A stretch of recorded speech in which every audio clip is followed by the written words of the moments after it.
નમસ્કાર મિત્રો, વિડીયોમાં તમારું સ્વાગત છે। જી હા મિત્રો, અત્યારે હાલના મોટા ને મહત્વના સમાચાર સામે આવી રહ્યા છે। તો મિત્રો, સમાચારમાં વાત કરીએ તો શું તમે કલ્પના કરી શકો છો કે કોઈ ચૂંટણી લડવા માટે પોતાના બાળકની હત્યા કરે? હા, એવું બન્યું છે। મહારાષ્ટ્રના નાંદેડમાં એક વ્યક્તિએ સ્થાનિક સ્વરાજ્યની ચૂંટણી લડવા માટે પોતાની 6 વર્ષની પુત્રીની હત્યા કરી દીધી હતી। અહીંના કાયદામાં 2 થી વધુ બાળકો ધરાવતા કોઈ પણ વ્યક્તિને સરપંચની ચૂંટણી લડવાની મનાઈ હતી, તેથી તે વ્યક્તિએ પોતાના ત્રીજા બાળકની હત્યા કરી દીધી હતી। તો આરોપી પિતાનું નામ પાંડુરંગ કોડમલે છે, જે 28 વર્ષનો છે। તે મહારાષ્ટ્રના નાંદેડ જિલ્લાના કેરુળ ગામમાં વિરાટ સલોન નામની વાળંદની દુકાન ચલાવે છે।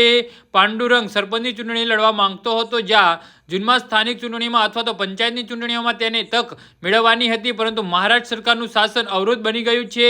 આવતા જૂનમાં મહારાષ્ટ્રમાં પંચાયતની ચૂંટણીઓ યોજાવાની છે, તેથી સરપંચની ચૂંટણી લડવા માંગતો હતો એવું માનીને તે જીતી શકે છે। જોકે મહારાષ્ટ્ર પંચાયત રાજ કાયદો ફક્ત 2 બાળકો ધરાવતા લોકોને સ્થાનિક ચૂંટણી લડવાની મંજૂરી આપે છે।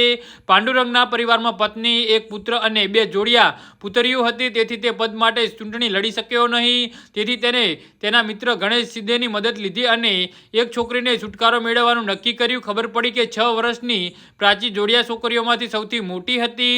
શરૂઆતમાં બંને પ્રાચીને દત્તક લેવાનું વિચાર્યું હતું, પરંતુ તે કામ ન આવ્યું કારણ કે છોકરીનું જન્મ પ્રમાણપત્ર 6 વર્ષ પહેલા જારી કરવામાં આવ્યું હતું।